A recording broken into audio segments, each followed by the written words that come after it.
Good morning, everyone. It's great to be here with you this morning. Thank you for joining me right here on Paul's Facebook page for Live at 9. It's a beautiful day here in coastal Virginia, here at Gloucester Courthouse. I hope wherever you are, you're experiencing the most fantastic and joyous day that's available. So let's begin our practice as we do with our breathing exercise.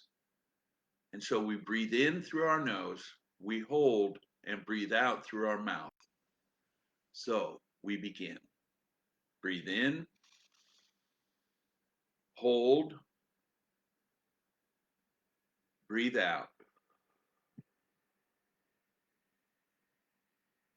Breathe in, hold, breathe out.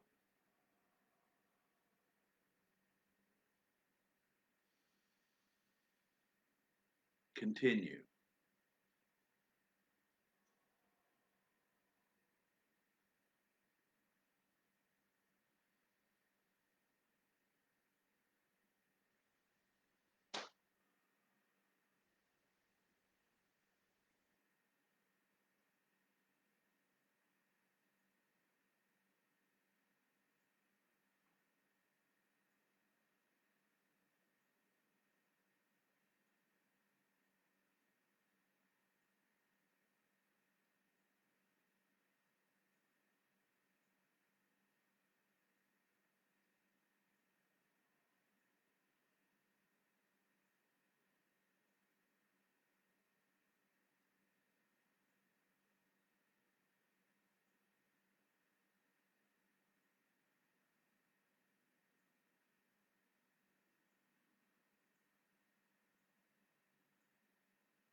Breathe in, hold, breathe out.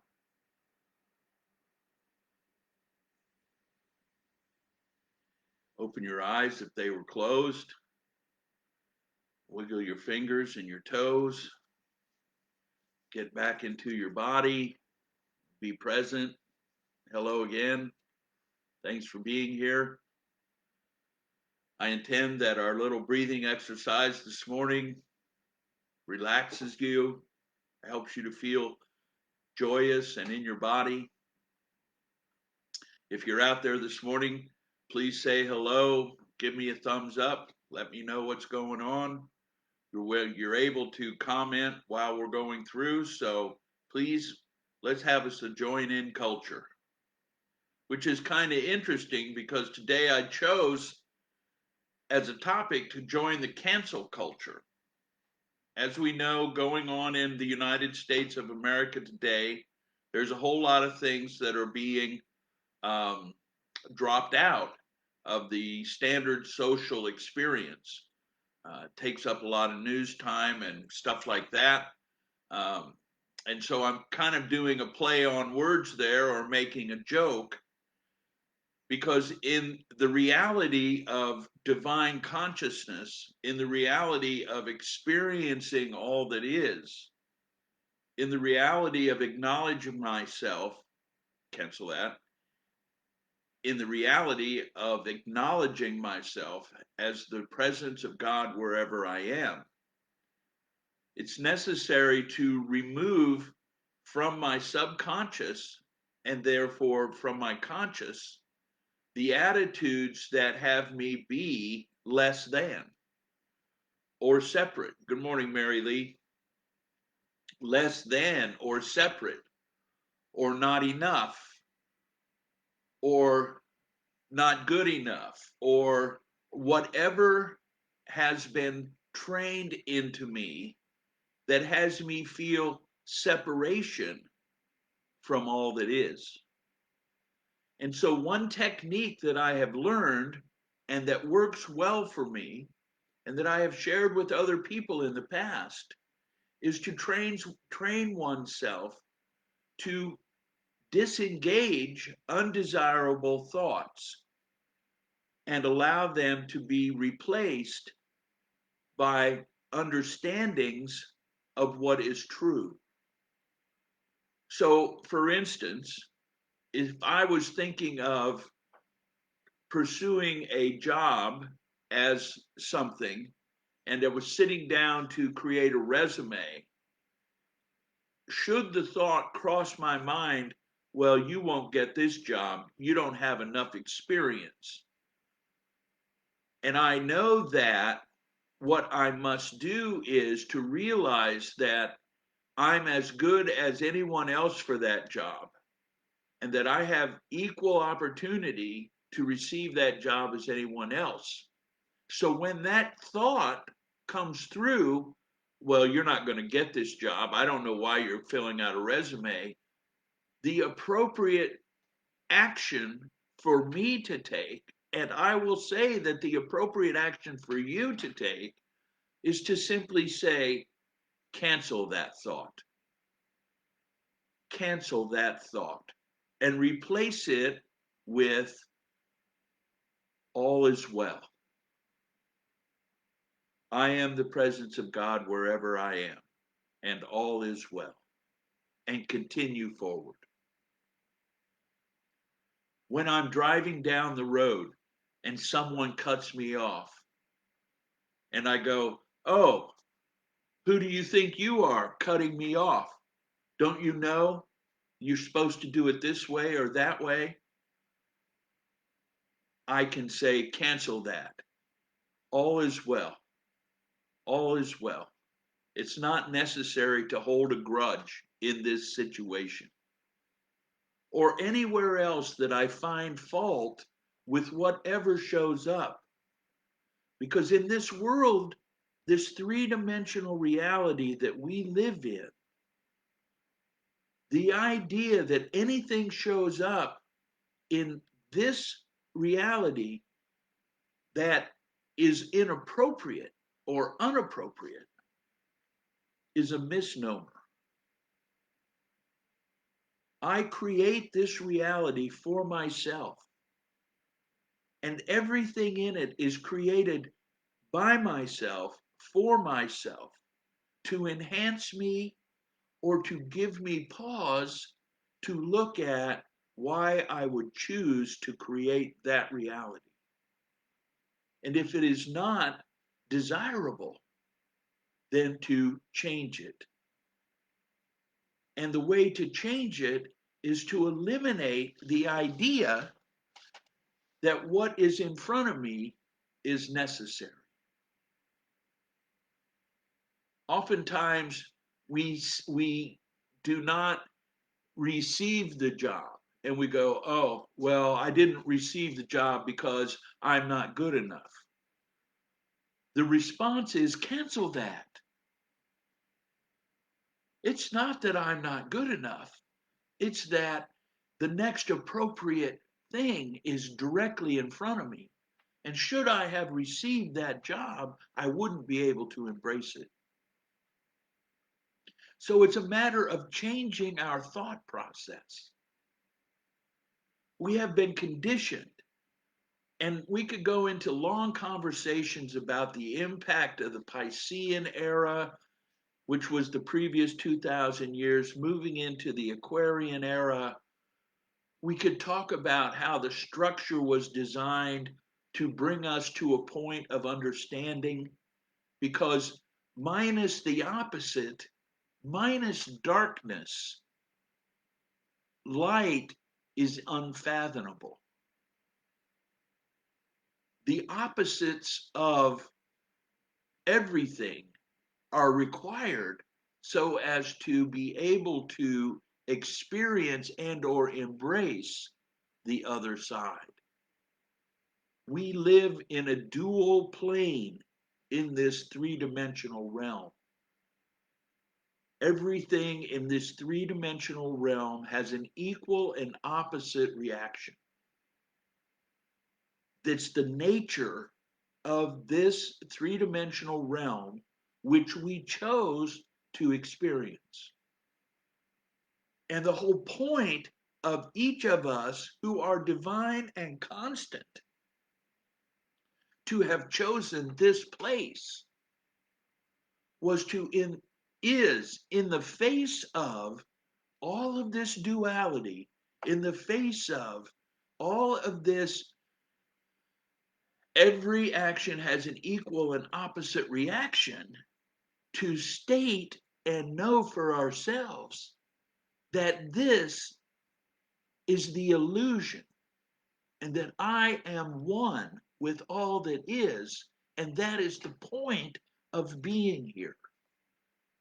I chose to be here on a free will plane to give myself the opportunity to present to the universe that I am equal to everything else that exists.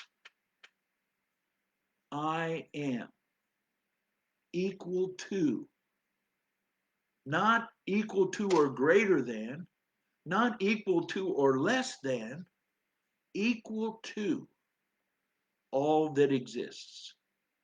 We're all equal parts. Everything, every molecule, every atom.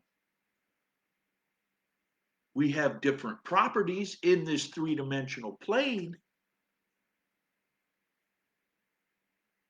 yet an atom is an atom.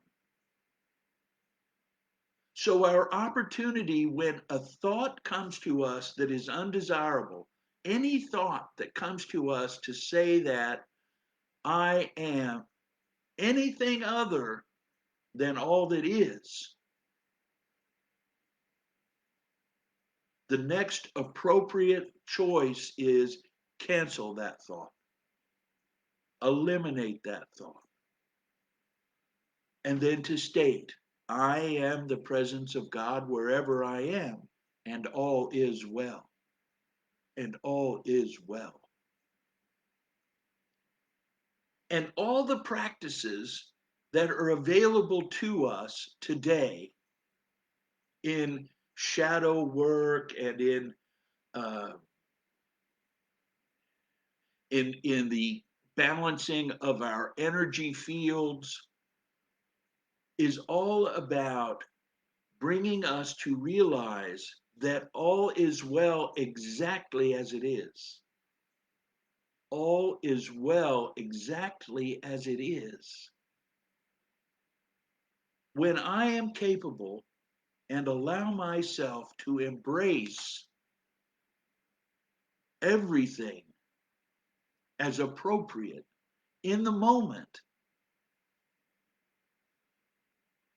I am aware and conscious in that moment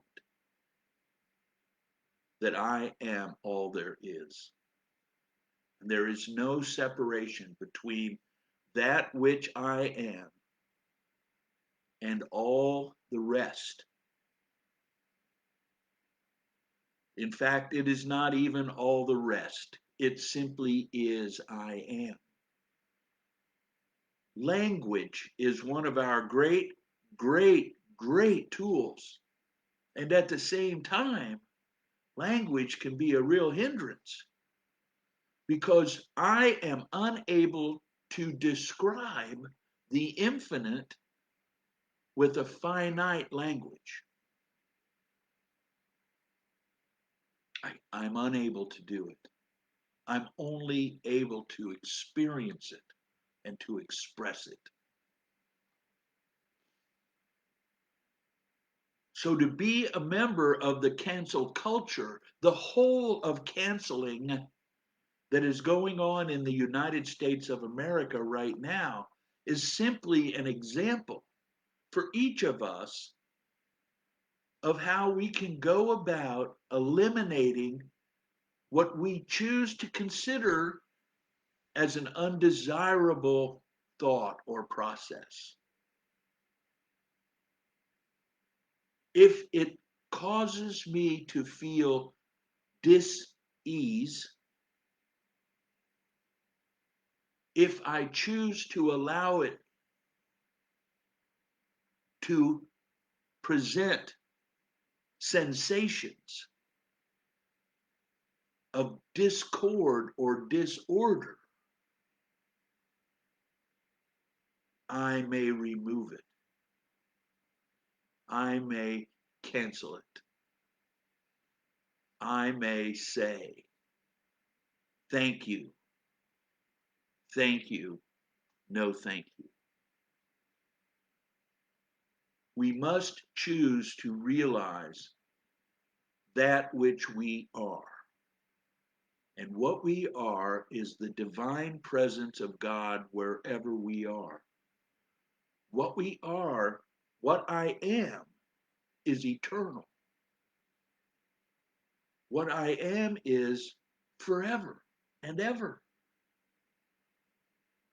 What I am the water flowing in the stream. I am the air blowing through the trees.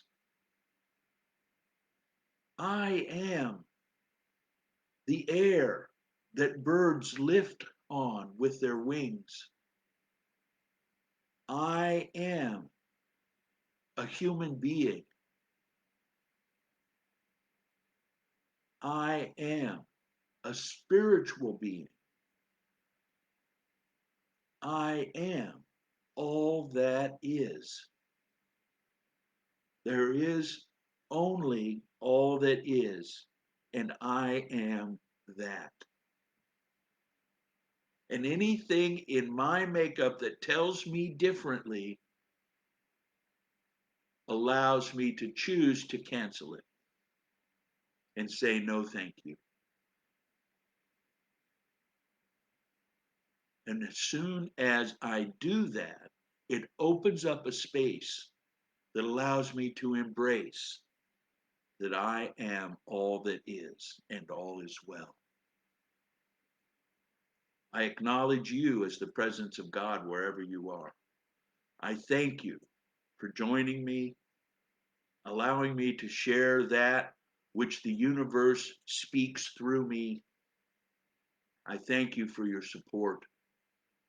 I acknowledge you as the presence of God wherever you are, and all is well. Namaste. Namaste. Namaste.